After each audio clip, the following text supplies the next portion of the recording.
Naomba nisisitize wazazi, niliona walitambulishwa kwa uchache wao, lakini nisisitize wazazi wote wa mkoa wa Dodoma wakishirikiana na wenye viti wa vijiji na watendaji wa vijiji na watendaji wa kata juu ya kuendelea kupunguza utoro au kuondoa utoro.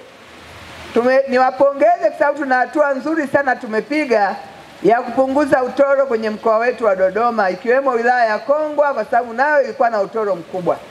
Lakini katika miaka hii minne utoro umepungua sana. Najua pamoja na sababu nyingine nyingi za shule kujengwa karibu ambayo ni Mheshimiwa Rais ametufanyia jambo hilo na mashule ya bweni kujengwa, lakini iko kazi kubwa sana pia inafanyika na nyie. Bado utoro haujaisha, pamoja na kazi nzuri na kuimarika tuliko kuona. Niendelee kutoa wito kwetu sote. Walimu tulisema kila Ijumaa peleka kwa mtendaji wa kata, mtendaji wa kijiji, idadi ya watoto watoro ambao wako kwenye shule yako. Mtendaji wa kijiji na kata kila wiki afanye kazi ya kuwatafuta wako wapi wale watoto. Na hapa ninapoongea wako bado watoto wachache katika mkoa wetu na wilaya ya Kongwa ambao bado hawajaripoti shuleni. Kati ya wale waliofaulu kidato cha kwanza, niendelee kutoa shime.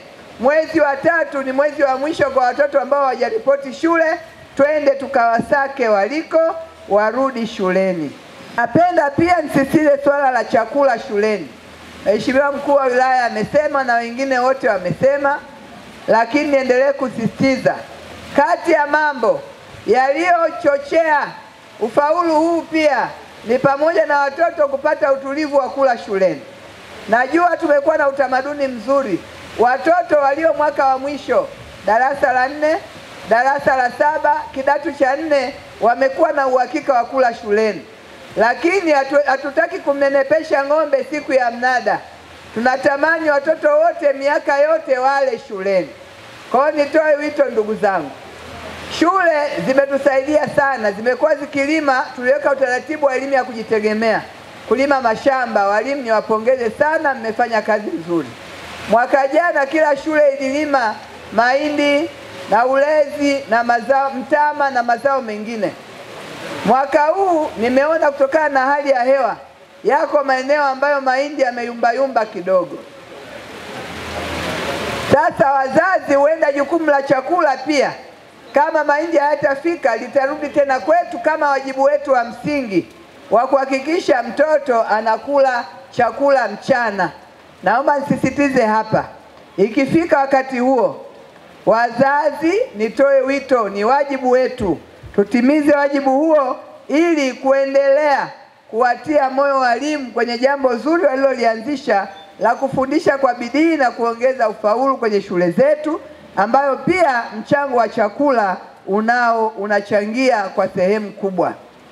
Lakini naomba pia nisisitize swala la mazingira. Tunajua kumekuwa na kampeni nyingi za nchi yetu na hata duniani za kuhakikisha utunzaji wa mazingira unaimarishwa, na hapa elimu, taasisi za elimu zimekuwa na mchango mkubwa. Mojawapo ni swala la kupanda miti. Iko kampeni nasema soma na mti au nasoma na mti, ikihimiza kila mtoto awe na mti wa kuutunza shuleni. Pindi anapoanza kidato cha kwanza, darasa la kwanza, apewe mti wake wa kuanza kuutunza.